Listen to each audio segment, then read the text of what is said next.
Welcome back to That 1 Inch Barrier, the foreign cinema podcast, where we open you up to a world of movies from all around the world, just to overcome that 1 inch barrier subtitles. I'm Nicola Barry, Josh Barry, Kieran Griffiths. Boys, how are we today? Very excited for this episode. We've done a very good job of keeping these under an hour. I think this is going to be a struggle. This might be to resemble the length of the film we're doing today, a 2 hour, 20-minute episode. Because I'm excited to hear your first time thoughts on, on the director as well. This is an interesting one for us. Before we crack into it, obviously, thank you all for watching. If you're watching on YouTube, if you're listening on Spotify, Apple Podcasts, all the places you can find podcasts, we appreciate your support. We're keeping an eye on the numbers that are coming in, and we're pretty pleased with what's happening. So we're really appreciative of everyone watching and listening because we have a lot of fun doing this. Yeah, we do. Because not only are we trying to open up a world of cinema for you guys, it is opening up a world of cinema for us, because for Kieran and I, we haven't watched this director and we hadn't seen this film before. And Josh is talking up a pretty big game, but today's movie is your choice, Kieran. What are we watching? Well, what did we watch and what are we discussing on today's episode? So today we're talking about the 2014 film Mommy. And as a British Australian, saying the word mommy just sounds really uncomfortable, but I'm sure I'll get used to it. Where we're from? Yeah. Across this episode. It's directed by a French-Canadian director called Xavier Dolan, or Xavier Dolan, if you're colloquial your Australianism. And the synopsis of which is a widowed single mother raising her violent son alone finds new hope when a mysterious neighbor inserts herself into their household. So this has been a film that's been on my watch list for probably about 10 years. Wow, yeah. A friend of mine in high school, who was probably the only person I knew that was also into films the same way that I was a really big fan of the director. And she just kept, trying to get me to watch his films, kept recommending them to me. And I just sort of kept putting it off because, as you guys would know, the watch list just, it's always growing. It's infinite. It never stops. It's infinite. And then I sort of, thought that this podcast would be a perfect opportunity to finally visit, his films. So that's why I picked it. Yeah. Xavier Dolan is quite, I guess for lack of a better term, indie darling. Yeah. He is very much a name within the independent cinema circuit for, I guess, my knowledge of his movies without having seen any of them are these really intimate movies where you are, as an audience, you're a fly on the wall, but you're a fly on a wall that's this close to the people that the movie's about. And he's not afraid to tackle very personable, I wouldn't say taboo subjects, but I mean, one of his first movies is about a transgender woman. We've got obviously this movie, which deals with a lot of pretty heavy thematic elements. He's obviously very prominent with LGBT cinema as well. Yeah, I mean, he's very self-reflective. Yes, it's a good way of putting it, actually. I've seen most of his films. I haven't seen his later ones, but everything before this I've seen. Yeah. And it's all very on what happened to him as a kid and him growing up, and he's very, self-reflective on what his upbringing was. He's writing what he knows. Yeah, exactly. Yeah, totally. Yeah. So a bit of background on Xavier Dolan. Born in 1989 in Montreal, Quebec, Canada, which for those of you who don't know your geography is the French part of Canada. Yep. He was a child actor growing up and then used the money that he made from acting to finance his own films because he was much more interested in being a writer and director. So he sort of first burst onto the scene in 2009 with a film called I Killed My Mother, which was his directorial debut. So he wrote that, directed it, produced, starred in it at the age of 19. Oh my God. Insane. Which makes me feel pretty bad about where I'm at with my life. And then that went to Cannes. Yeah, that went to Cannes and got That's an unbelievable. 8-minute standing ovation. Yeah. And I know they love a standing ovation at Cannes. Everything gets it. Either booed for 10 minutes or clapped for 10 minutes. But at 19 to do that is just insane. He'd never directed a short film. Yeah, there was no on-ramp. No on-ramp. He was just like, right, straight on the highway. Yeah. So Mommy is his fifth film, released in 2014, as I said. So he was 25, which is a year younger than I am at the moment. That's almost churning out a movie a year as well. Yeah. And not just, and like these are critically acclaimed indie art house, as you said, darlings. Yeah. People loved these movies. So he was just smashing it. And again, he directed, wrote, edited, produced it. He did the costumes for the film. Oh my God. So he's single-handedly putting together these amazing films all in his early 20s. That's amazing. It's just absolutely insane. The interesting fact about this one, though, is it's actually the first of his films he didn't star in himself.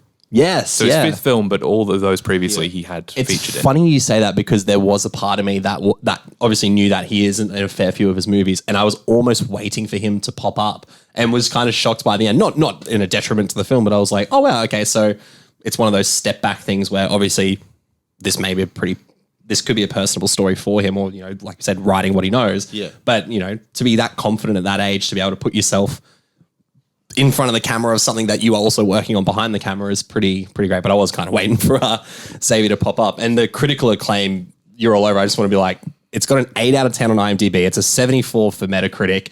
And it's I got to hit 88% critic score, 89 audience score. So this is a well-reviewed movie. Oh, yeah. Like it is, but you said that's a common thread for a lot of his films, specifically with critics. Like they love his work. So, and I think for a film with a subject matter and themes that are potentially divisive, it is, we'll preface this by saying if you haven't seen the film, it's a very uncomfortable movie. Oh God, yeah. It's a very distressing, disturbing, unsettling film that it's got some really hard to watch scenes. So for it to be so universally acclaimed while dealing with subject matters like that, Yeah. I think that's even more impressive. But Yeah. this is one of the most uncomfortable and difficult to watch films that I've seen outside of, horror. This was a tough film to watch, I think, for me. I agree. And I think the interesting part, and I think one of the reasons it could be so universally loved, like I'm not going to speak for the universe, but there's a weird, and I read a couple of reviews after it because after finishing this movie, I was confused about how I felt about it. I was very confused. And I read a couple of reviews just to see what people were saying, and people were describing it as uplifting.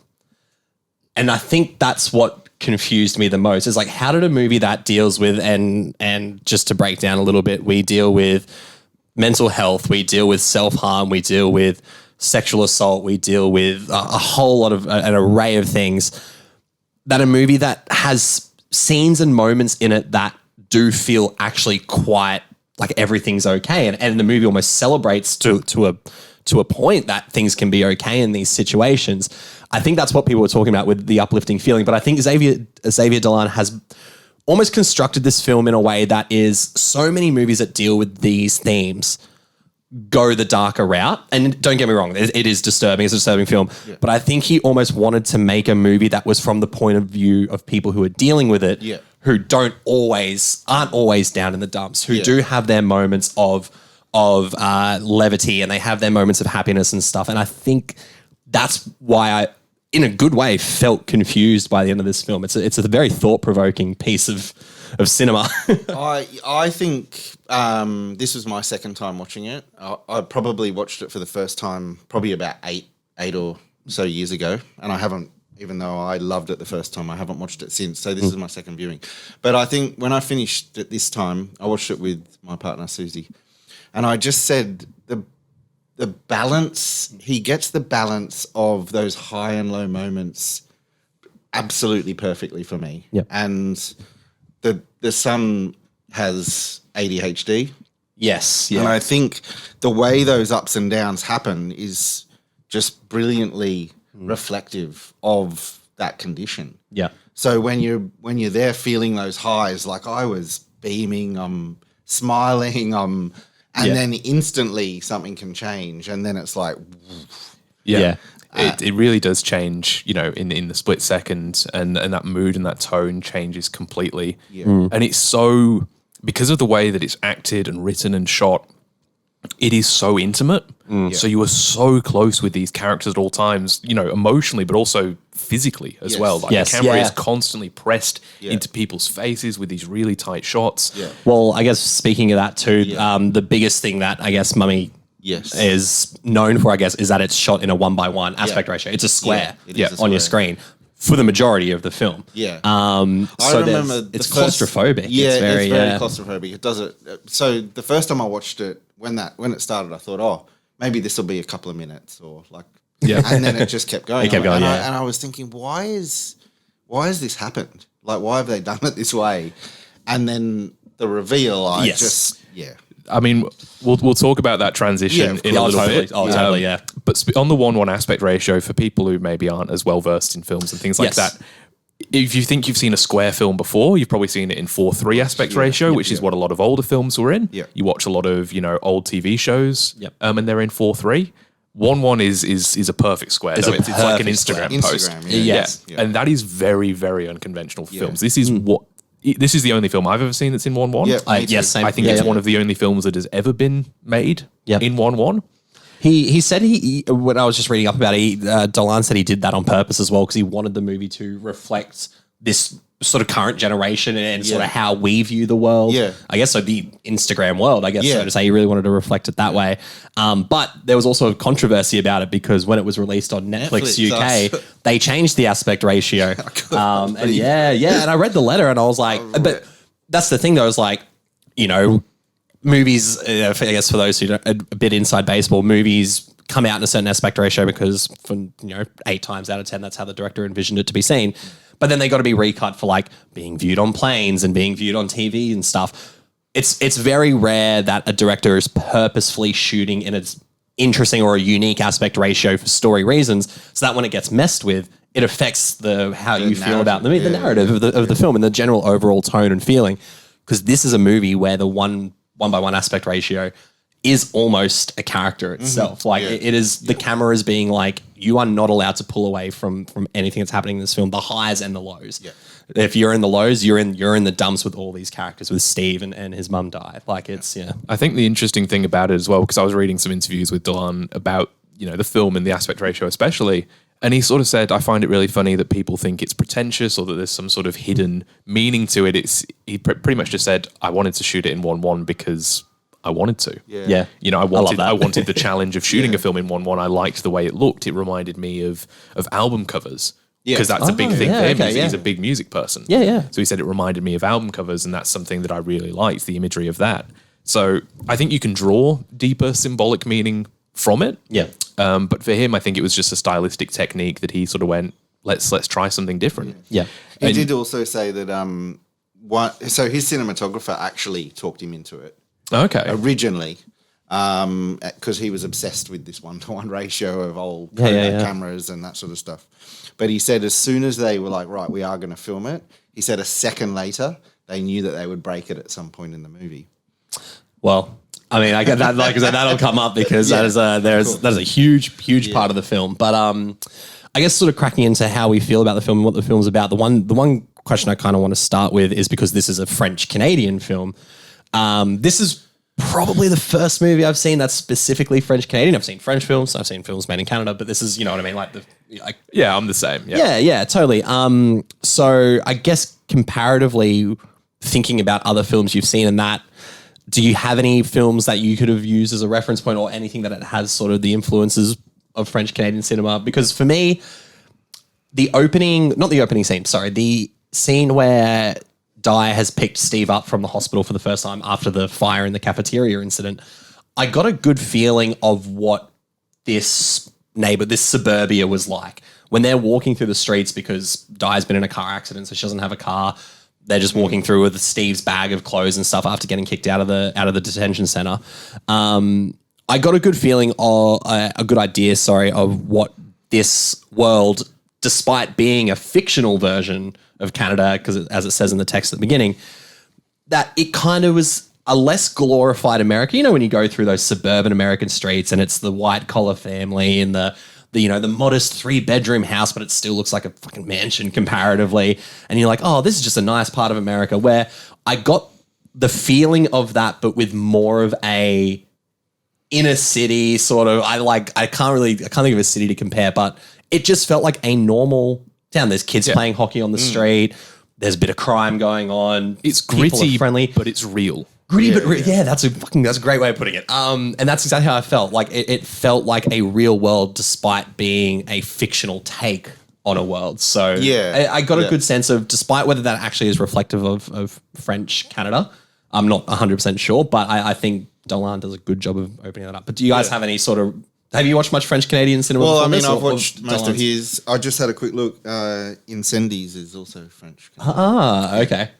Yeah, because there are some scenes obviously that are set in, in Canada, yeah. And obviously the other parts that do take place in the Middle East. So I mean, it feels really French to me. Yeah, like I know they're yeah. speaking French, but I also feel like the town and it feels European and Yeah, okay. French more than American to me. Yeah. I think stylistically as well, just from a filmmaking perspective, there's a lot of French, sort of Yes. French New Wave and Yes. European Yes. influence Yeah. that comes Yeah. across in the film. Yeah, Which I totally. imagine is what what Dolan would have probably Is that grown kind up on. of what his style is like, Dolan? Yeah, In that? yeah. I mean, I say that, but then I think I hope that this has urged you to watch more of his films, but he stylistically, he does change film to film. That's cool. And he said that he lets the characters kind of tell him what style each film will be.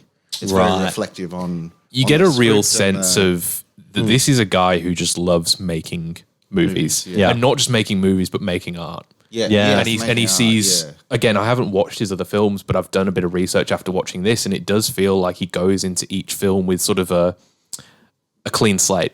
You know, he goes in and sort of goes, right, how can we change things up? And he's not sort of beholden to one particular One style. Yeah, which I think is really interesting. Yeah, I think he's come out and like a lot of critics have tried to pigeonhole him into, here's who you've followed, but he's very much like, no, I actually he hasn't watched many films.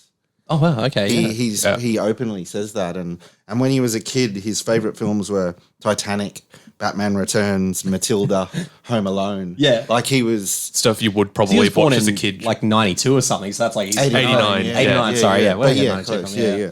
So yeah. There we go.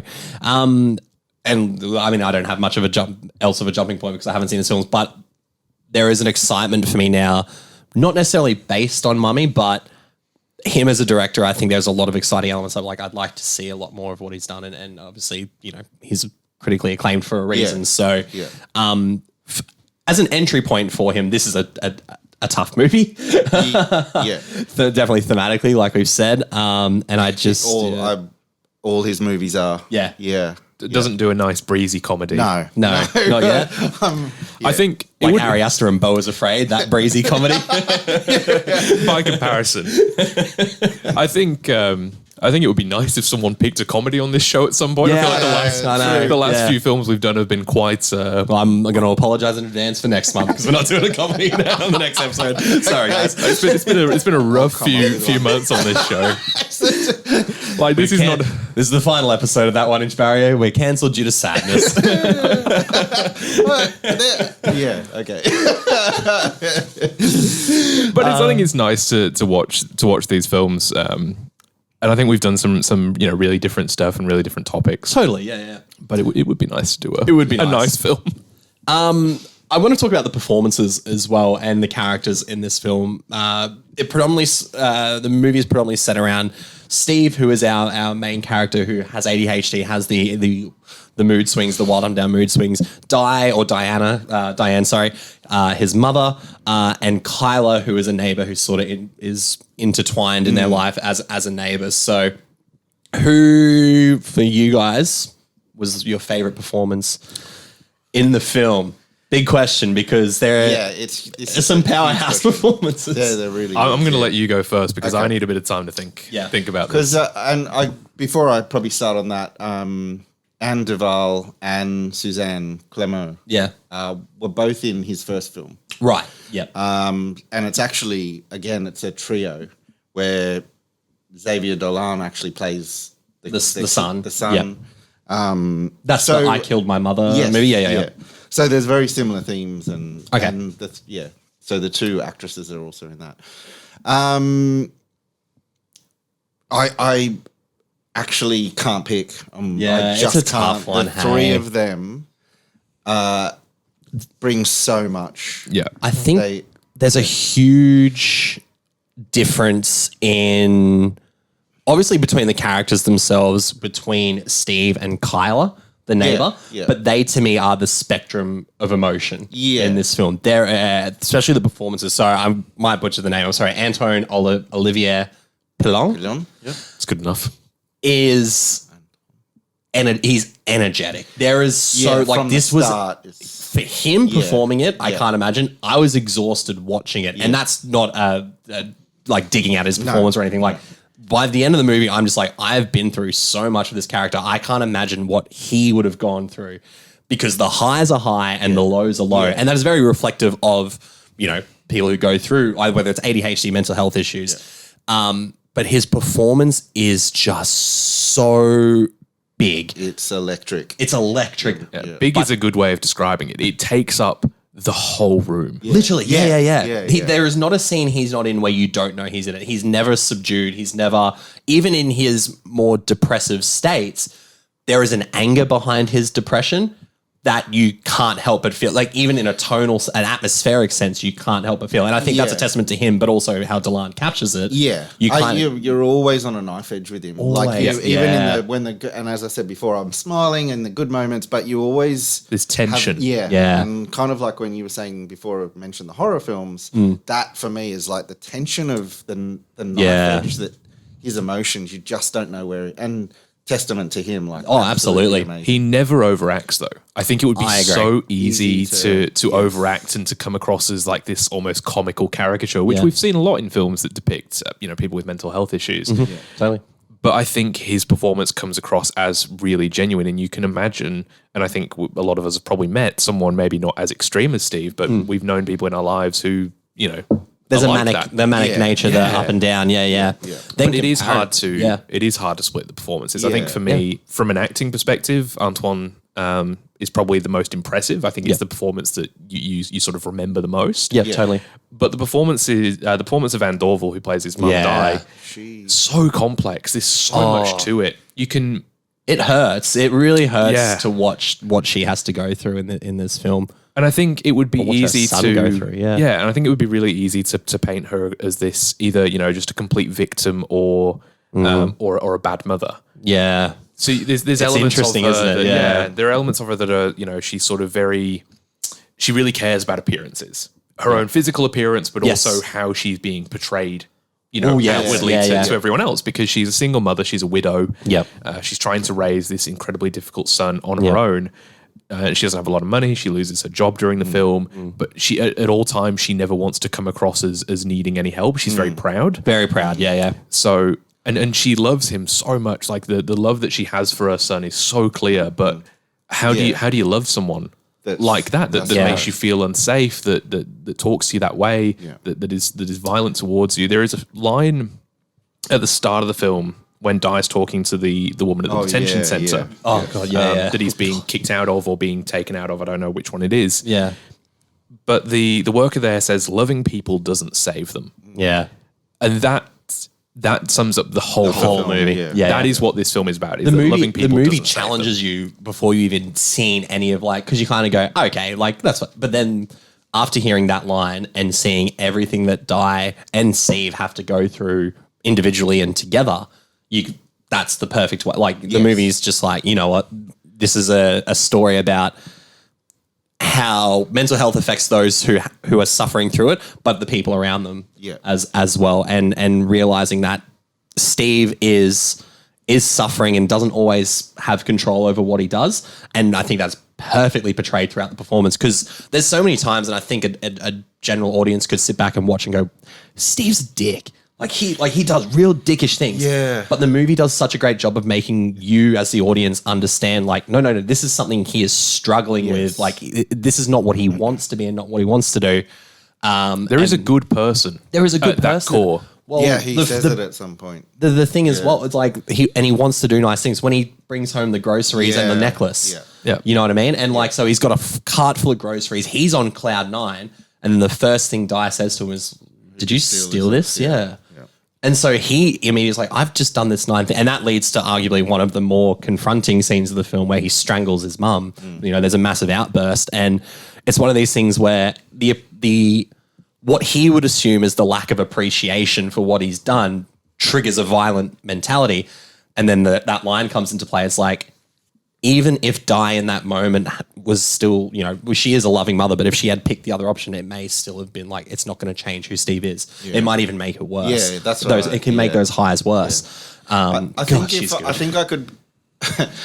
The best way for me to do it with the performances is I almost think him for the start, Kyler for the middle, and then the mum for the end. I would probably That's how I would. Anna Duval's rate the- scene at the end at the hospital is heartbreaking. Yeah. That is tough to watch. And something we should probably mention that is sort of this spectre that looms over the entire film is that at the start of the film, we get some text flashing up on the screen. Yes, that says, in a fictionalized version of French Canada, a different government party comes into power in the 2015 federal election. They introduce a bill which basically allows parents who don't have the financial means to take care of their children with mental health issues. They can basically just dump them at a hospital, and there's no repercussions for doing so. There's no questioning why. It's just no. They sign a form, and it's basically you sign your child away. Basically, they're institutionalized. And so there's a lot of times in the film where Steve hurts himself or hurts Di, and they can't go to the hospital because she's worried that she'll look like a bad mother, firstly, but also that Steve could get taken away under this this bill. Yeah.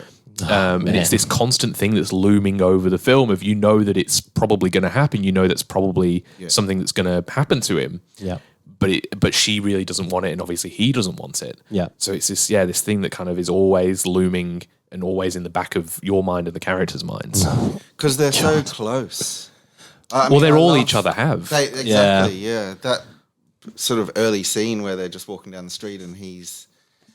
But the way they talk to each other as well, it feels mother and son, but it also feels like best friends. Yeah, that's right. They are literally inseparable, because they are all each other have. Yeah. It's interesting as well, despite the title of the film and despite the fact that he does buy her the necklace with mommy on it, he usually refers to her by her first name, which is interesting because there's no real boundary set up between the two of them. Like it's not overtly sexual, I don't think. No, but it's sort of uncomfortable though. Yeah, there's an uncomfortable amount of love that he has. The boundary thing's a good way of calling it. And I mean, the dancing scene is one of those scenes where you go, oh, okay, that's a bit, where the questionability of a sexual nature is arisen, but it's quickly diffused by, no, this is just someone who doesn't understand, who literally, unfortunately and heartbreakingly does not have the mental barrier to stop the inappropriate things. Yeah, that's right. You know what I mean? Because he ultimately is dancing behind his mum and grabs her breasts. Yeah. And Kyla's there in the room. She goes, oh, like, okay, that's odd. But it's kind of played off quickly and stuff like that. And he takes a real interest in Kyla. So Kyla's a neighbor. Yes. Who we find out is a secondary school teacher. Yes. Who is on sabbatical for a reason that's never really explained. So not initially, yeah. Well, sidebar. So Kyla has a daughter. Yes. And then when we're in her house, we see that she has a photo of a young boy who looks sort of like what Steve would have looked like probably when he was a 9 or 10 year old. Yeah. It's never explained who the boy is. We don't see him at the house. No. So did you guys get the sense that perhaps the reason that she took to Steve was because she the son reminded her Steve reminded her of the son? Yeah. And that the son had potentially either died or had been sectioned under that act. Yeah. And that's why she was on sabbatical. I got, like, to throw back to our last episode, I got Quiet Girl vibes from it. And I assumed death. I didn't think I about assumed that, death though. as well. And when you were halfway through that, But I knew where you were going, and I thought, actually, that... I kind of like that. Yeah, Yeah, I like and that. I think that might be why she took such a liking to Steve, because A desire to help him, because maybe it was, he's the son that she could help because her own son was beyond help. I just thought, like, she's obviously very quiet, pretty much doesn't talk, just looks out a window. Yeah. And then Well, she's got a stutter too, though. So she she's got actually a tries really to bad stop herself stutter. from, she gets embarrassed by it ultimately, So I kind of thought, okay, these two have shown, some...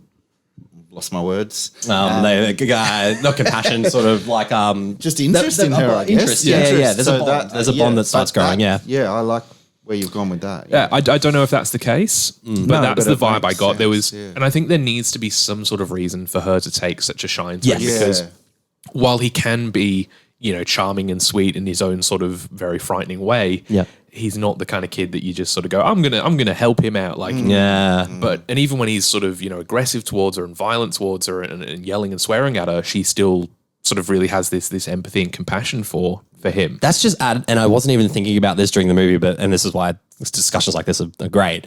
I didn't even really click the fact that then Kyla wanting to take a liking to that. Then there's the duality between Di and Kyla of who is really mothering Steve, who is properly taking after him and then wanting to. And I might have to watch it again, but I didn't get a sense of that. But like causing Di and Kyla to clash heads or butt heads. Like I didn't think there was ever an animosity between them, but I think perhaps I would have made it too complex. Who knows? But I feel like he's ultimately running with two mothers. Yeah, they work great as a trio. But they work great as a trio. Yeah, so it's quite interesting. And the fact that he takes such an interest in another older woman. Yeah. Yes. Like there's obviously some real Oedipus complex stuff going on Yeah, here. yeah, absolutely. But it gets that power dynamic gets shut down real quick. Well, like that's the change, isn't it? Really, that is the change. Yeah. When he sort of tries to abuse her in the same way that he sort of gets away abusing his own mother. He gropes Kyla. Yeah, because he knows he can get away with it with his own mother because she loves him and she'll forgive him no matter what he does. Yeah. Whereas he sort of tries that same shit with her, and she shuts it down real fast and real aggressively. Yeah, very aggressively. He then realizes, okay, she's just as like aggressive as I can be, basically. Yeah. Another heartbreaking scene as well. It's just heartbreaking scene after heartbreaking scene. Climaxes. Yeah. Oh my God. It's just like to wrap that bit up. The three performances are just outstanding, and I think it would be so tough to be Anna and Suzanne as actors not even against, but having to see a performance like Antoine's and then be like, how do we? But they're different characters and they obviously perform in different ways. But it is just astounding what these three people can do. And like you said, especially for Anton, the balance that he has to have between over the top comical. There's like this is not an amazing comparison, but it's like there's a Jim Carrey-esque vibe to his performance with some of the ways he, the hyperactivity, the way he pulls faces at people. There is an insane amount of like comedic moments, but they're never ever played for comedy, and that's a great line that's balanced in the film in Mummy. So I just had a look as well, and Antoine was born in 1997. Wow! So he would have been 17 when that film came out, or potentially 16 when it was shot. Yeah, wow. To put in a performance like that as a teenager, stunning. And one that's very emotionally intelligent too. Like that's the thing. But still feels very much like a child. Yes, totally. Like it would be so easy to sort of feel like a grown up playing a child. Yeah. But he's still like so much of his behavior still feels very childlike. And very, as you said, like emotionally unintelligent and lacking in that sort of, awareness of his surroundings. So, I think for me, if I had to pick someone, he's the star. But the performance from Anne Dorval is outstanding. Yeah, absolutely outstanding. So she, going on age, she was 54 in that. Wow. And she was playing, she was playing in her 40s, wasn't she? Well, there's a... she's 46. She's 40 and he says, oh, you're 46. You're 46, that's right. She was actually 54 in it. She looks good. She's fantastic, yeah. She had a real Olivia Colman quality to her. Oh, okay, yeah. No, I get that, yeah. Not that I ever endorse remaking foreign language films in English, but if I was going to cast this film, I think Olivia Colman would be a good choice for her. Yeah. Yeah, that's good. What would you do as the son? Lucas Hedges? Oh, on the spot? On the spot, that's a good, What's he up to? He's not got much No, he kind of faded into obscurity after Manchester by the Sea, and he had a couple of other good things. Really depressing ones too. Probably before things occurred, probably Ezra Miller, maybe. Well, I mean, you talk about films that are similar. Yeah. We need to talk about Kevin. Yeah, very, very similar film. But Lucas Hedges, I think, would be a good shout. I like that. I just wanted to run back a little bit. This is probably, we probably talked about this like 20 minutes ago. The pride element of Di's character too, and one of the moments for me in the film that really really got that into my mind, but is such a small moment, is when she goes to thank Kyla for helping after the abuse scene. Kyla comes over and tends to some of Steve's wounds, and she fills the wine bottle with the casket wine from the fridge and to me I was like, that is the epitome of her character, of someone who wants to seem like, she is higher society than her circumstances unfortunately led her to be, but also wants to be liked by everyone and wants to, understands what she needs to do in a societal sense to have that feeling, but is also like, I'm also going to use my box wine to send that across. I love when she hands it over and she's like, I hear that's a really good So I think we all know people like that. yeah, People absolutely. who would do that exact sort of thing. And especially in our generation, people who it's all about how you're perceived on social media and to other people. Yeah. I think Di doesn't so much care about how she seems in private, but there's this real sense of wanting to look good yes. in public. Totally, yeah. Even you look at the way that she dresses. Yes, yeah.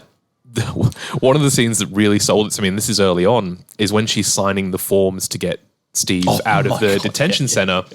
The woman who works there offers her a pen, and Di's like, "Oh no, I've got a pen," and it's this tiny little pink jeweled pen thing that's attached to her keychain with about 50 keys. All the keys on it. Yeah. And you can hear it going on the table. Yeah, the keys. And then when she scraping on the writes table. Di, because her nickname is Di from Diane, and it's like D.I.E little love heart on top. I'm like, this is a form about your son being removed from a detention center. That scene, I mean, that's brilliant characterization. Like, full credit to Dolan's script. That is amazing in how it shows you and tells you so much about the character. Absolutely. Without having to just beat you over the head with it. Yeah. That's the sort of stuff that should be taught in screenwriting classes. Oh. That's phenomenal. You've just triggered this in my mind too, and just while we're all loving on the script, the first dinner scene between Kyla, Steve, and Di, when we get just like 3 lines of dialogue about the history of the father. So obviously Di's a widow, and Steve mentions that the English he learnt growing up came from his mum and dad talking. They'd be arguing in French. And then the English they would learn that he learned was because they'd always finish every sentence with either shut up or fuck off. Yeah. So that's the extent of a lot of his English. Yeah. He tells a lot of people to shut up and fuck off. And to me, that was 3 lines of dialogue. And he's laughing about it. He thinks it's hilarious. They're all having giggling. But to me, that 3 lines of dialogue was, there is so much history here about how even the father may have treated Steve or been, whether the father had mental health issues of his own that have obviously either genetically or come down or whatever. But the tumultuous relationship that could have been there as well between Di and the father that has almost prepared her to, or not prepared, but also more so, made her have to love Steve. You know what I mean? She's like, I don't want to deal with what I had to deal with my husband that I've lost. Yeah. So I'm just going to let Steve be who he is. And it's easier just to let that happen. Yeah. Well, I think Steve, because they don't talk about the father a lot, I like. It's not this sort of, real overhanging big backstory. sort of, But Steve obviously has a lot of love for his dad, because one of the first things that he does when they get to their new house, after Steve's been released, he asks his mum where the photos of his dad are. That's right. And he sort of makes this, in his room, he makes this little sort of shrine to his dad with photos of him. So I think it's probably one of those things of where, he did have a lot of love and respect for his dad. And I think it's so easy to love and forgive someone who's not there anymore and to blame the parent that still is. Totally, yeah. You sort of get canonized almost because you died. There is so much complexity in this. There's so many layers to this script. Yeah. It's actually phenomenal. Really quickly, just because you brought the fuck off, shut up scene. Yeah. That was Anne Duval's story. Oh. So it was her own personal experience that when she was little, she told a neighbor child to shut up. Dolan thought her story was funny and decided to put it in the movie. There we go. Well, that's it, because that's the other part of the story, is that's the only English he really learned. Yes. Yeah. So when they were living in a English-speaking part of Canada, and Steve was trying to make friends, he'd go up to people and they'd be like, shut up, fuck off. Which is, it's a great comedic moment in the film. Yeah. There are those moments of levity. And like you said, when they're all happy and having fun, and you feel that as well, but as you said, it's still that you feel uncomfortable. There's always something behind, and I guess that's just reflective, like in a broad sense, of humanity. Even in a sense of like this, you break the fourth wall and be like, we could have all come in and had shit mornings, but we put it on in a social sense. It's interesting seeing that on film and not having it so obviously thrown in your face. I think Dolan's script, I think this movie really allows you just to experience and feel there's an incredibly well thought out story being told, but this movie is so driven by feeling and emotion and making you understand why this is all happening. Not just through the performances in the script, but again, that 1:1 aspect ratio. And another big thing I think is the soundtrack as well. This very contemporary I've soundtrack. got a lot of notes here on the soundtrack. Let's jump into the soundtrack. Yeah. One of the most contemporary soundtracks I've heard in a long time. Yeah. I never thought I'd hear Dido in this movie. No. I never thought I'd hear a Wonderwall. Wonderwall, right? I know. In a French Canadian Lana film. Del Rey at the end as well. Like it's all Originally, he was going to go much more abstract with it. Right. He had some. He said, "I'll kind of call them Swedish songs." Okay. That he was going to put in, but then the Dido one came up first, and then he decided, no, this is going to be better. Where It works so well. And I think, know. so I've got down here the 4 songs that I remember being really prevalent, because when you think about songs being played in movies, you might get like a 30-second or minute Yeah. snippet of it, and you might get a version that's just like the instrumental Yes, version. totally, yeah. He plays pretty much the entire song. For those moments, yeah. So there's 4 songs that I remember being, featured. There was Dido's White Flag. Yep. Counting Crows' Colorblind. Yes, yep. Oasis' Wonderwall, which I just, as a Mancunian, I just love any chance to hear Oasis in a film. And Lana Del Rey's Born to Die, which is the song the film ends on. Yeah. The interesting thing about this, and it's so overt and so in your face, but I love it. You think about the titles of the songs, you think about the lyrics of those songs, and when they're played in the film, they're so reflective of what's happening on screen. Dido's White Flag, there will be no white flag on my door. I will, go down with the ship. I'm not going to surrender. That's played at the start of the film when she's bringing Steve home. Yep. And everyone's sort of saying, so just put him in the hospital, like be done with it. The neighbors watching as they walk in the house and they're like, Steve's back. Like that's ultimately there, and they're like, oh fuck, Steve's back. Yeah. And so like it fits the I'm in love narrative and of the always film. will be. Yeah. Oasis's Wonderwall is played over when he's sort of first really interacting with Kyla. Maybe you're going to be the one that saves me. Oh my god. Yeah. And it fits that. And then Lana Del Rey's Born to Die. I won't say why that's played. No. In case you haven't seen the film, but again, that really fits Totally. that scene. Yeah. So I don't have anything for Counting Crows Colorblind. I think you just like the song. This is a good song. But those 3, I find it so interesting that they fit what's happening on screen so specifically and perfectly. that And it they're feels like such a also deliberate songs choice. that are uplifting's the wrong word, but they provoke a feeling of they're there's more a- whimsically. they're whimsical, even though they're about, like you said, like I'll go down with the ship, I'll love you, always will be. They're still got that floaty- maybe you're gonna save me, and then Born to Die. You kind of like, they have these. They're feelings- hopeful. and there's obviously nostalgia to them as well. Like they all came out in the early 2000s, sort of. Lana Del Rey maybe a little bit later, but Yeah, I think 2012 for Lana Del Rey, and then like 97 for Wonderwall. But it's all the sort of music that Dolan would have grown up on. listening, absolutely, yeah. Make mention of the Celine Dion song as well. Oh, true, yeah, of in course. the dance scene. That's right, yeah. And he said that him and his mum used to listen to that song all the time. I mean, I feel really sorry for his mum because he's done a film called I Killed My Mother. Yeah. And he's done this. which is about a dysfunctional relationship with your mother as well. Yeah, If she's watched these films, I'd be a bit. I'd ask some questions. Yeah.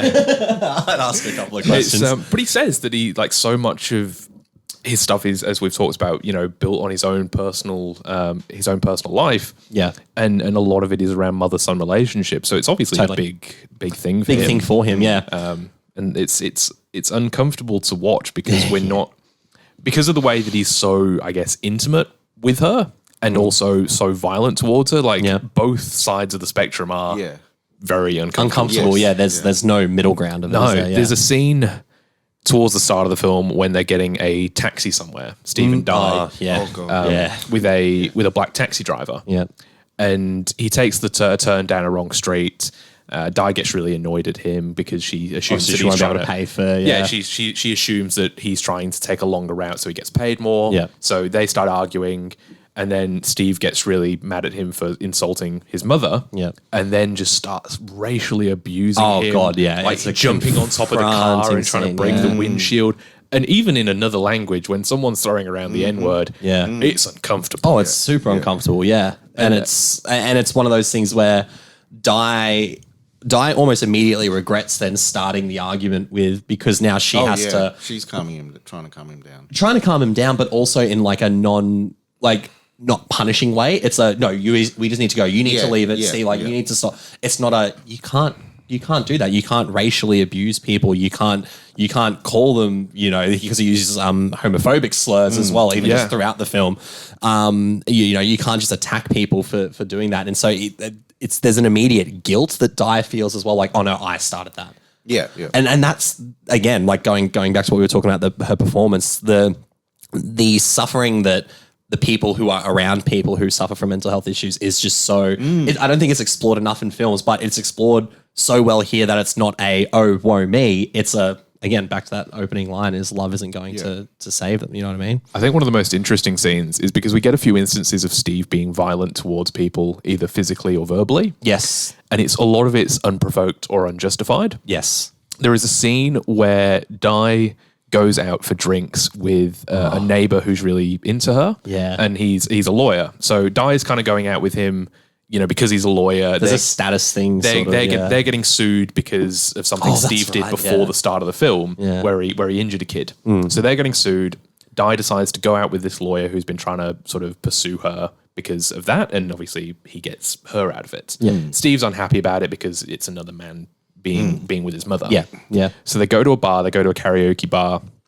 And Steve's along for this date as well, which is super. He's pulled along, isn't he? Yeah. He doesn't want to go, Yeah, but it's uncomfortable. Ick is the right word. Ick is the right word. It's very uncomfortable. But they go to this karaoke bar and Steve decides to do this duet of like a pretty, slow love ballad type song with the hostess. Yes.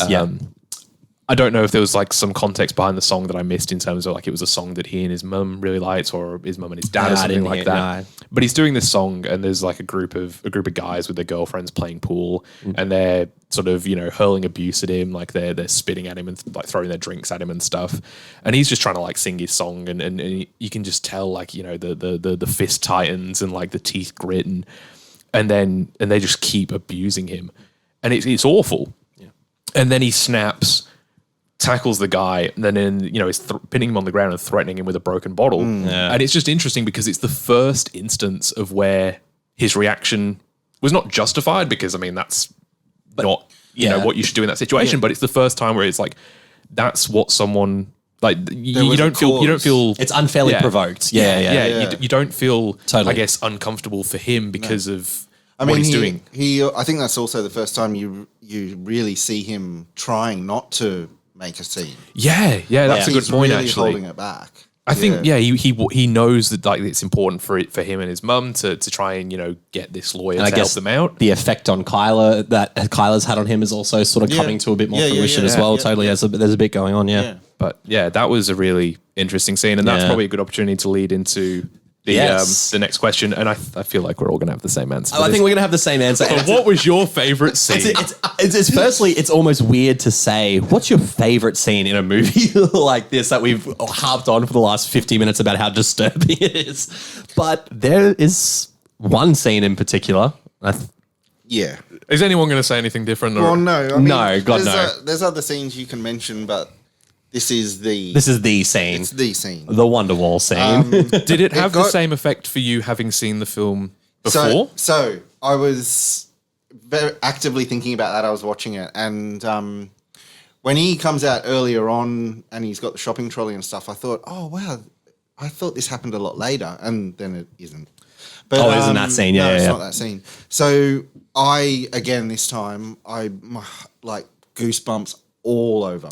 Yeah. Like I can't even, the way that releases an emotion and energy on the screen that just like I can just soak in is one of the most, I can't think of many moments in many films that have had that feeling. It was genuinely jaw-dropping. Yeah. I audibly went, like there was just like, it was fantastic. It was, and I guess we're trying not to spoil much of the movie, but I think we can talk about that scene, yeah. I mean, it got, the audience that can applauded when that happened. It's fantastic. So I just got chills now. So as we mentioned before, the film is in a 1:1 aspect ratio. Yes. And there is a scene about halfway through the film where things are starting to look up for this little trio that we've been introduced they're doing to. really well. Yeah. Steve's happier, Di's found some work, Kyla's teaching Steve, and he's being really receptive to it. So they're out, Steve's out skateboarding, which is something that he does a bit. Longboarding. He's very careful to correct us. That it is And then he's like, longboard. so what's the difference? And Di goes, it's just longer. So he's out longboarding.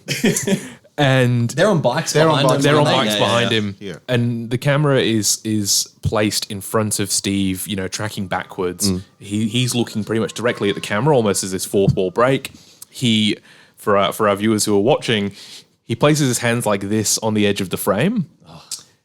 And he starts to move his hands further apart, and he stretches the frame of the shot, and it extends out to a 16:9 or a 2:3:5:1. I think it's 1:8:5 to 1. Yeah. So widescreen. Yeah.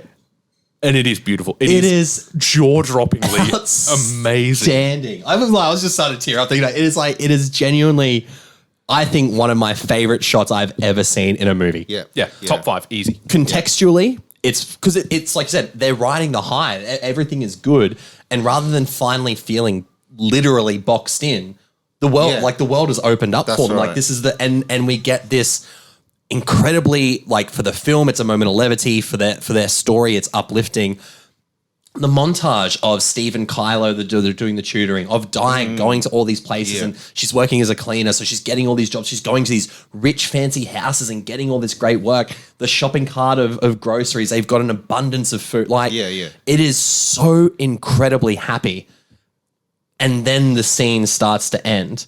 And then the aspect ratio starts to close. Well, that's when Di gets the letter. The She gets letter. served. And they get told, you're getting sued for some Something Steve significant amount of money. Stupid amount of money, Because Steve's given this kid, 3rd-degree burns on 75% of his face. And as she's reading the letter, you just notice that the black bars just creeping back in. And Wonderwall's sort of, because that's the Wonderwall scene. That's where Oasis is used, and that's where the song is like coming to its end, and it's fading away, and it's just the aspect ratio starts to come back in, and it's subtle, and then you just notice it creeping back in, and then you're back to the 1:1, and it's like a scene going from black and white to color. Yes. But about 100 times more impressive. It was and I'm shocked that I don't know if you knew about that scene going into it. I didn't. No. I wanted to know if you, because the first time I watched it, I didn't know. And I I'm didn't even almost know it was 1:1. No, I didn't either. No, neither did I. So I was when I played glad, it. Because I played it on Mubi, and I was like,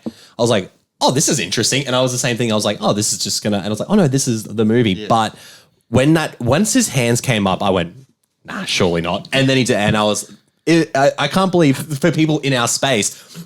For this movie's been up for almost 10 years, and we had no idea this I'm shot smiling existed. just thinking about it. Like as you said, it is one of the outstanding. best shots I have ever seen God, in it's a film. fantastic. I think there's so many ways they could have done it as well. Like it could have slowly opened during that whole montage, but that effect of him, For him to him physically do it, open it up is just God, it's brilliant. fucking brilliant. Oh, it is genuinely a top 5 scene for me. Yeah, Like that yes. shot in general is Yeah. just absolutely loved it. I can probably only think off the top of my head of something that's affected me similar, and that's probably the end of Whiplash. and I'll oh yeah, actually good, yeah. I will say this as well though, because and not to sort of give away when it's used, but the 185 is used again later in the film. Yeah, originally they weren't going to. It But was only going to be used once. I'm glad they did. Yeah, because then that is used to a more heartbreaking effect. Yeah, yeah. And the way that 185 is then used in,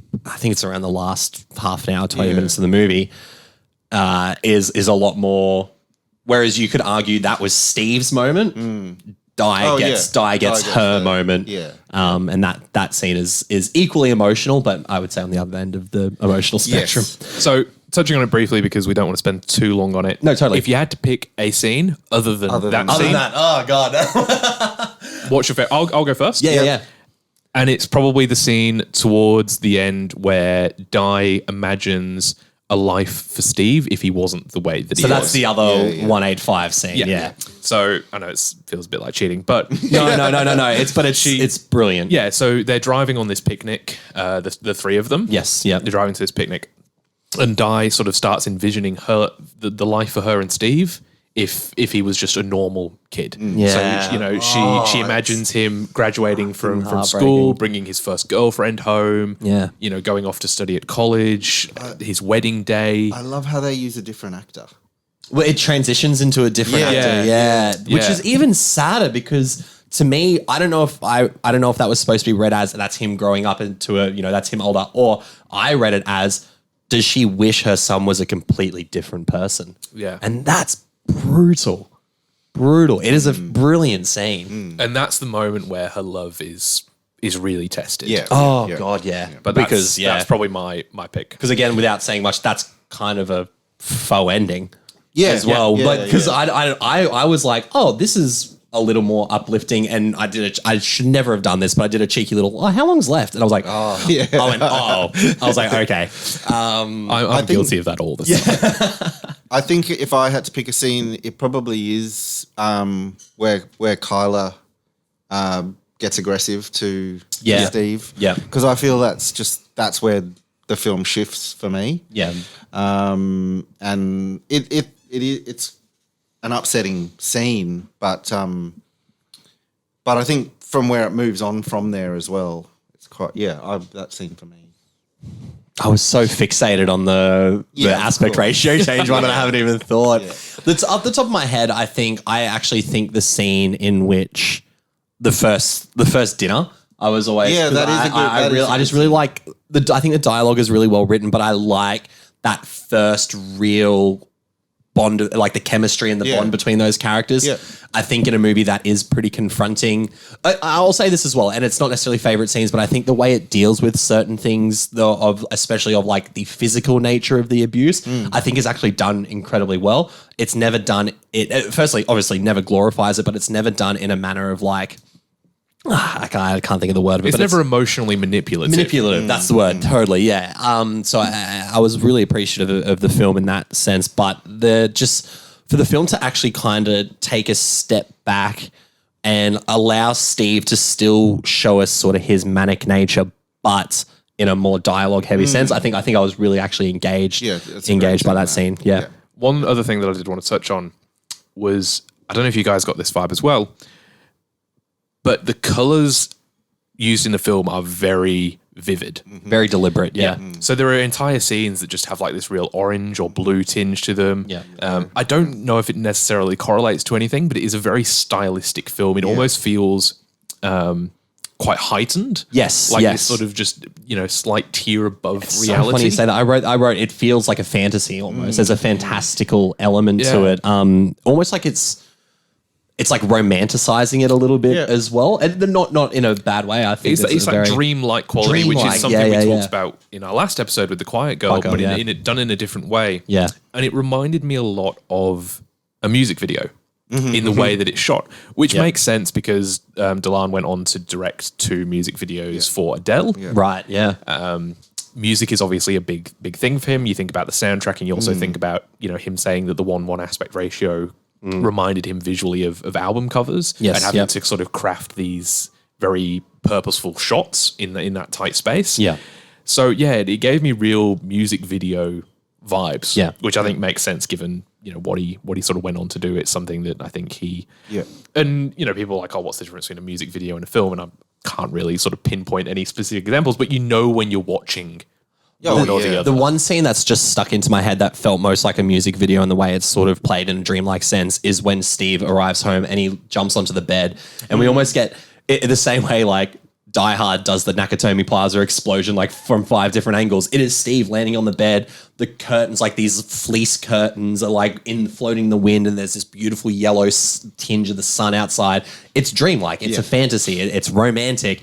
And that to me is like that music video feeling, totally, yeah. And but it works for this film because it's almost the way Di and Steve especially interact with each other. It is almost like they need to ignore all the bad to live this fantasy life. Socially, Di, like her status in society, she is like it's a faux pas for her. She understands, but she doesn't want to realize that she is not as high society as she thinks she is. Well, and you get that little bit of backstory where they used to be. Yeah, totally. Yeah, she is clawing back to something that she had before. So it almost feels like making it feel like a dream is a necessity because they're still living in that dream. Yeah. Or they want to be living in that dream. And I think, it just looks beautiful. Yeah. It's a beautifully shot movie. Oh, it's absolutely stunning. Stunning. I mean, even like in that, there's postcards in there, and they're just That's a beautiful steelbook, by the way. The and the costumes as well, which, as I mentioned earlier, Dolan did himself. Yeah. Very, very good. Like, there's nothing sort of particularly outstanding about them, but I just love how so much of the characters come across in the way that they dress. Yeah. And then and they wear a lot of different things, and you look at the way that Steve dresses. Yeah. And it's I don't know, there's a real purpose to it. Yeah, totally. And Di wears a lot of stuff that it's like, you know, for a woman who's 46, like blingy sort of. yeah, it's very sort of like glammed up unnecessarily to go to the shops or to go and clean a house. Yeah. But it is That's but it is that status thing. Or even the date with the lawyer and how much time they spend dressing her up and what she looks like in that, you kind of go, you know, you're going to a bar for a drink. Yeah. You know? And she's getting her hair done like it's a wedding. Exactly. Yeah. Yes. Oh God, it's just a fantastic film. Not to finish up, but before I forget, something that we do want to try and doing on the show is that whoever picks the film gets to do a little elevator pitch, you know, so 60 seconds to sort of say why someone who hasn't watched a foreign film before should watch this particular one. So given this is my pick, I'm glad we're testing this out on you.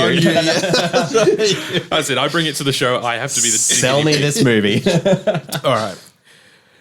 So I think if you haven't watched a foreign film before, it's going to be a pretty tough sell. The good thing about it is with it being set in French Canada, it's a very sort of familiar setting for an English speaking or American audience. So it's not too removed from what you're used to.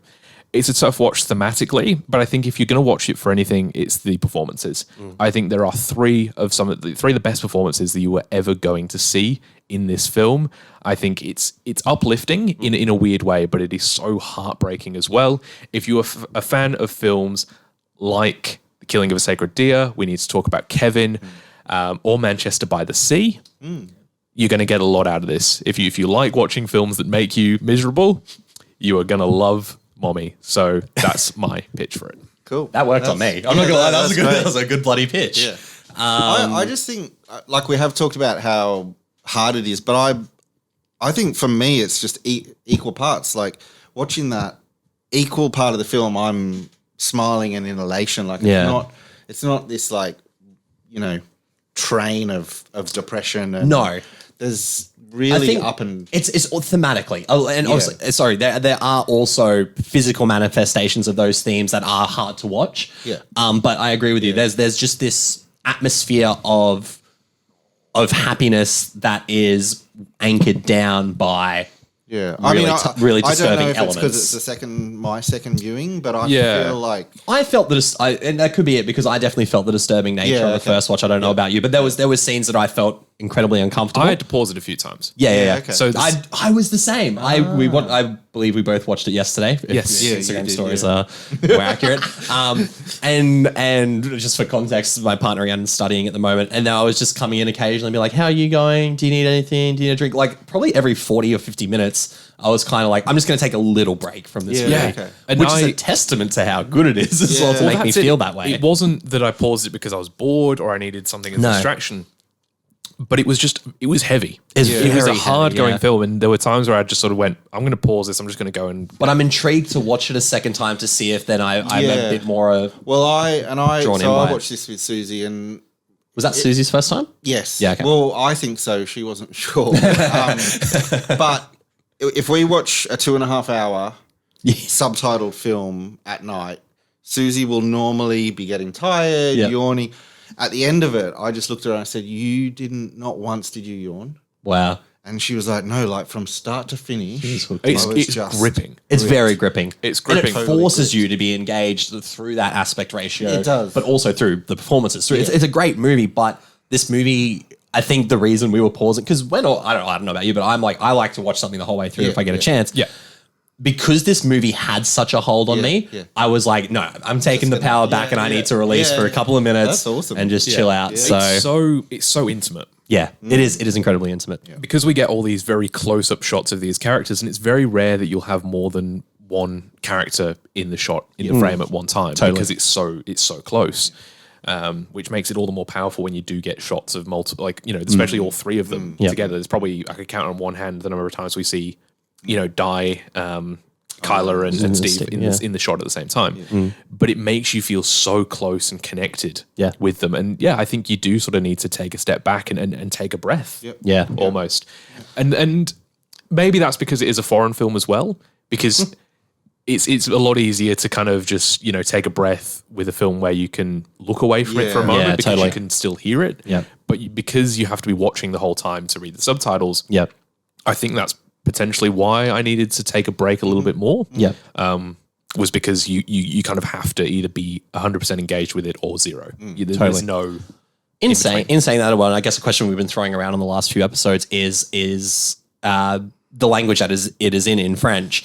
Did you find the actual language itself to be, when they're talking it with, I guess our comparison would have been Barking Dogs Never Bite when it was an Asian language, we found we were having to pay a lot more attention, being a French language film. Did you find that it was easier to be, I can't remember what we were talking about, said a few weeks ago, but sort of engaged by it, or was there any sort of barriers to the language itself that you found? For me, no. I mean, I think everyone's heard that language quite a lot, the French language. And obviously it uses English letters as part of in their own writing as well. Right. So there's a bit of accessibility, I guess, for English-speaking audiences. There's even occasional English words that do get dropped in.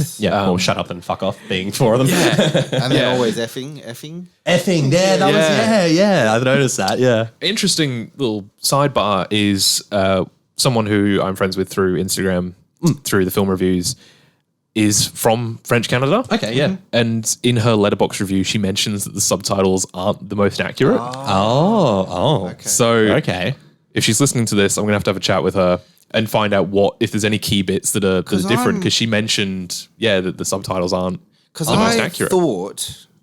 I haven't looked into it, but when I was watching part of the credits, I thought it had on there that Dolan did the English subtitles.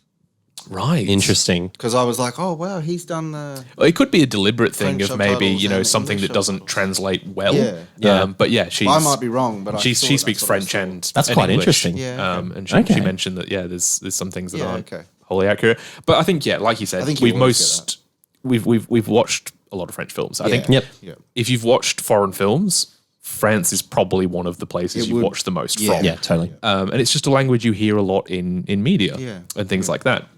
So I didn't struggle with it too much. I think if you're going to watch a film from any country, France is probably the good place to start. Absolutely. To wrap it up, we've been doing star ratings, and I want to know for Josh's second watch. Yeah, because Josh is a sneaky little bugger, and he started logging them on Letterboxd and not posting what his score was. Started going, all right, well, we're not going to show you our score. And this one I had to go in and go to my last and take it off because I was like, I don't want them to delete the history. I mean, I'm sure you probably know anyway because I've been trying to get you guys to watch it for a while. But we've done the same thing. Yes, we've kept our scores secret, so no one knows what it is. Yeah. Should we keep it like that till the episode releases? What do you mean? Our star rating on Letterboxd. Do we just leave it ambiguous? Ambiguous. Could do. This is 5-star film. Like all Shot the a way. shock. This is quite possibly in my top 5 films ever. Wow. Especially on the second viewing. I always knew. I kind of, when I first watched it, after a few months, I was like, that's going to be in my top 10. Yeah. But watching it again, it could be in a top 5. So between this and Itu Mama Tambien, we've already ticked off like two of your top 5. Yeah. We have actually. When we're running out of movies for you to, you're going to hate the rest of the show once we've done all your top 5. Josh is just going to hand out a bunch of 5 stars. 2s for the rest. How about yourself, Kieran? 4.5. 4.5. Yeah. I really enjoyed it. It's a film that's going to stick with me for a long, long time. I didn't expect to like it as much as I did. Yeah. But I just found myself so hooked on it and so engrossed with it. And I think the more we've talked about it today, the script, the performances, the editing, the cinematography, everything about it is just sublime. Yeah. So, Josh, no. The confusion that I was talking about at the beginning of the episode was I really wanted to give this 4.5. But I realized I was taking a half a point off because of what we were doing, because I was pausing it and walking away because I felt distressed and disturbed. Yeah, okay. And all I've been thinking about all night and all morning before we recorded was, can I penalize a film for actually having an effect on me in that way? Yeah. And this discussion today has taught me no. So I'm going 5 stars as well. Yeah. Mainly because, mainly for that reason is because like the only thing I was taking away as a negative was that the movie was actually working. Yeah. It was actually making me feel that way. And I'm like, I can't, in a critical technical aspect, I can't deduct points or star ratings from a movie for actually doing what it intended to do. I agree. So I'm going to go 5 stars. I think for what it's worth, I said this, I think, on our second episode for Itzimama Tambien. Yes. I don't generally give 5 on a first watch. Totally. I think the last film to get a 5-star from me on a first watch was Parasite. Which, no, the Batman. The Batman. But I mean, let's be honest, that's coming down after I watched it again. I was just so excited. I was so excited in that cinema. No, in fairness, I watched it twice in the cinema, and the second time I was like, that's still a 5 star. I think I gave it 4.5. Yeah, so the Batman, but I mean that came out 12 months ago. Yeah. True. So I What's changed since don't generally give out 5s on a first go. No. This could be. This on a was second very watch. close. Yeah. But very comfortable. And 4.5. was Etumama 5 stars? You did 4.5, and then but you were, same thing. But The again, potential I to be a think 5-star movie. on a rewatch. This is this your favorite film that we've watched on the for the show? I think I liked Etumama a little bit more, but again, it's that same reason of I didn't walk away feeling as fucked up. I think, after as an fucked in a different way. emotional effect for sure. Yeah. Emotionally fucked instead of physically. Exactly. And you know what? I don't like that actually. Now I'm thinking about it. 4.5. No. It's a close second for me though. Like they are two outstanding films from, you know, a seasoned director like Cuarón, and I guess we can almost call Dolan a seasoned director because he's been at 25. We've probably made films under his belt. almost made as many movies as Cuarón at this point. So Well, he's 34 now. Yeah. yes, And I think he's got about 8 films and a HBO miniseries oh my god, under his belt. Yeah. he's just And outstanding. He's also, an absolute like, workhorse. six of his earlier films all went to Cannes. Yes. And I think 3 have been in for Palme d'Or. He just finished. He was directing The Night Logan Woke Up, which was a miniseries, and then the one that I really sort of more so the Mummy that I've heard about more was Matthias and Maxine, which I haven't seen. I haven't seen that either. No. So I would say, from what I've seen, his next best film is Lawrence. Anyways, okay, I remember. I gave that like 4.5. yeah, wow. There's quite a few of them on movies, so I'm sure we'll all be. So that's where checking we those watched. out. Obviously, Josh had the Blu-ray annoyingly, steelbook. that is not on there anymore. Which one? Lawrence, anyways. Oh, really? Yeah, Because I and saw this Tom is at the Farm is on annoying there. thing about Yeah. streaming. Yeah. Like they were all on Stan for a while, then I saw them on Movie, and now I can't. Lawrence, anyways. Because I genuinely the next day wanted to watch Lawrence anyways. because I just get in that movie. And this is why we all have physical media. Yes. Physical media is king. I wanted to bring that up. Yeah. Physical media is king. I think like the 3 of us are single-handedly keeping like physical media alive in Australia. Someone's got us. Someone's got her. Fantastic movie, fantastic episode. I had a lot of fun talking about this one. Yeah. So, and I hope you all enjoyed listening to it as well. Obviously, let us know if you've seen Mummy before and what you thought about it. Obviously, we had quite. This is my favorite episode we've done. I don't know if it's my favorite film. It's a toss-up between this and Itzimama Tambien, but this has been a lot of fun. When I arrived, the first thing you said was, "This isn't going to be under an hour." And Yeah. But it warrants it, and I think Absolutely. Yeah. It's a thought-provoking and discussion-creating film in the best ways possible. So I'm glad we got to dissect it. Yes, if you haven't seen it, see it. Yeah, See for it. sure. Absolutely. What are we watching next? Now that we've started keeping it a secret from one another, We're getting really secretive. Getting super secretive. it's surprising. It's just spicing it up. Yeah, that's right. So for the next episode of That 1 Inch Barrier, we are, book your tickets, gentlemen. We're going to Germany. Ooh, we're going to Germany, and we're also going back in time. Okay. We're going to 1931, and we're watching Fritz Lang's thriller M. Oh, wow. That is. Now, I was going to make a joke about it being like Nosferatu or something. So, because obviously we've stayed predominantly in the 2000s, we've been a very contemporary podcast. So I thought let's go back to a film that I've seen this once, but I saw it for film TV in high school when I was like 13. Yeah. So I haven't seen it for a long time, but I remember how I felt about it. I won't say. Yeah. Have you I've boys not seen seen? it. I've never seen any Fritz Lang film. So, we I go. mean, M and Metropolis are his two big ones. Two big Yeah, I've ones. seen Metropolis a while back. So But yeah, I've not seen any. well, I'm glad I picked it. I think this will actually be the oldest film I've seen. Maybe. 1931. Yeah. No, Wings. Oh, Wings would be, yeah. 1927. 7, yeah. But I've not seen a lot of because is it silent? No, there is dialogue in the film, yeah. All right, that'll make it a lot more manageable. Yeah, because I watched Nosferatu recently because I turned 100. Oh my God, yeah, wow. Okay, this is So I thought that'd be quite interesting, but it is regarded as one of the movies that pretty much is the blueprint for the modern thriller. Okay. So yeah, I'm excited to talk about it. So that'll be our next episode. and going somewhere a bit different, going to Germany, which will be a country we haven't done yet. So exciting times. But for this episode, thank you all for listening. Obviously, Spotify, Apple Podcasts, Google Podcasts, pretty much anywhere you can find a podcast, we're pretty much on. But then also on YouTube, if you want to watch us. catch our ugly mugs. But also for this episode, watch us get incredibly excited about this film. I've never seen so much movement at this table before of just pure excitement and elation. A lot of gesticulating going on in this episode. A lot of gesticulating. So yeah, we appreciate the support. If you can download the episodes, leave likes, subscribes wherever you can. All of our social medias and letterboxes are in the description. So if you want to follow us and see what we're up to there, that would be great. But until the next episode, thank you very much for watching. We'll see you next time. Thank you, guys. Thanks, guys. See you next time.